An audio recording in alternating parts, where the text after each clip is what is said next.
4월 13일 토요일 이른 아침입니다. 오늘 말씀 읽기 본문은 마태복음 13장입니다. 본문을 다음 5단락으로 나눌 수 있겠습니다. 첫째는 1절 이하 23절 네 가지 땅에 떨어진 시비유와 그에 대한 설명. 둘째는 24절 이하 30절 가라지 비유와 36절에서 43절 그에 대한 설명. 그리고 셋째는 31절 이하 33절입니다. 겨자씨와 누룩 비유. 네 번째는 44절 이하 52절 세 가지 비유. 마지막 다섯 번째로 44절 이하 52절 고향에서 배척당하심. 둘째 단락을 중심으로 묵상하고자 합니다. 가라지 비유와 그에 대한 설명입니다. 천국에 대한 비유의 말씀입니다. 친숙한 세상의 일상사로 영적 이치를 깨우쳐 주는 것입니다.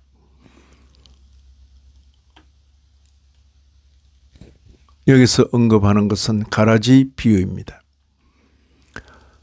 24절 이하 26절을 보시면 천국은 좋은 씨를 제 밭에 뿌린 사람과 같으니 사람들이 잘 때 그 원수가 와서 곡식 가운데 가라지를 덧뿌리고 갔더니 싹이 나고 결실할 때에 가라지도 보이거늘.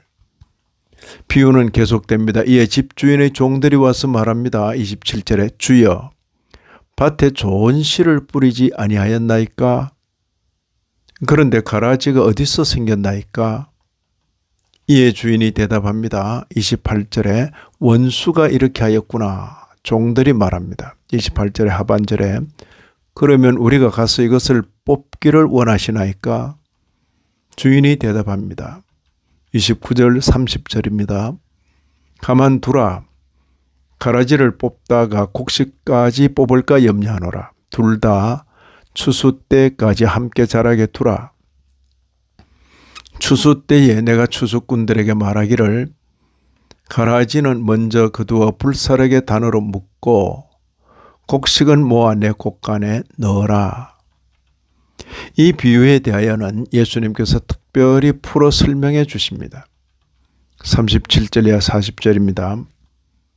좋은 씨를 뿌리는 자는 인자요. 밭은 세상이요.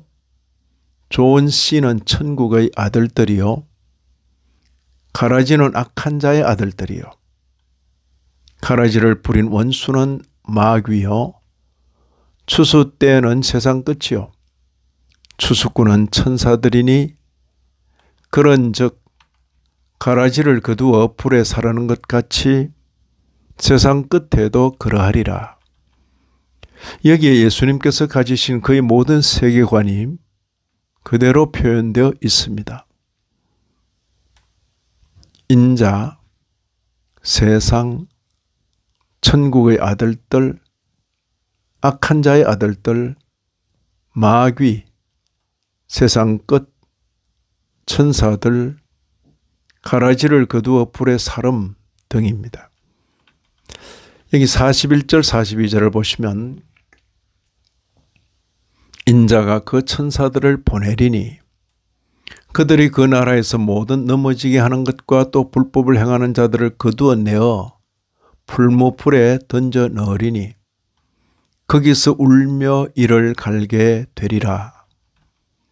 최후 심판이 예고되어 있습니다. 앞서 29절 30절에 가만두라. 가라지를 뽑다가 곡식까지 뽑을까 염려하노라. 둘 다 추수 때까지 함께 자라게 두라고 하여서 현재 심판은 유보되는 듯 하나 최후 심판은 거듭거듭 선언됩니다. 30절 하반절을 보시면 추수 때에 내가 추수꾼들에게 말하기를 가라지는 먼저 거두어 불사르게 단으로 묶고 곡식은 모아 내 곡간에 넣어라.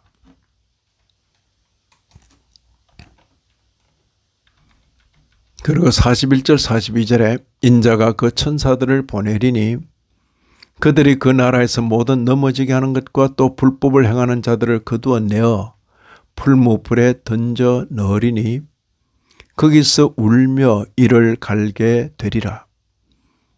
이에 비하여 의인들은 전혀 다른 결과를 맞을 것을 예고하십니다. 43절에 그 때의 의인들은 자기 아버지 나라에서 해와 같이 빛나리라. 귀 있는 자는 들으라. 이런 말씀을 읽는 신약교회 성도인 우리로서는 이 비유에서 보이신 예수님의 세계관과 예수님의 역사관을 새겨 듣고 현재가 그러하며 미래도 그 말씀하신 그대로 진행되리라고 기대해야 하겠습니다.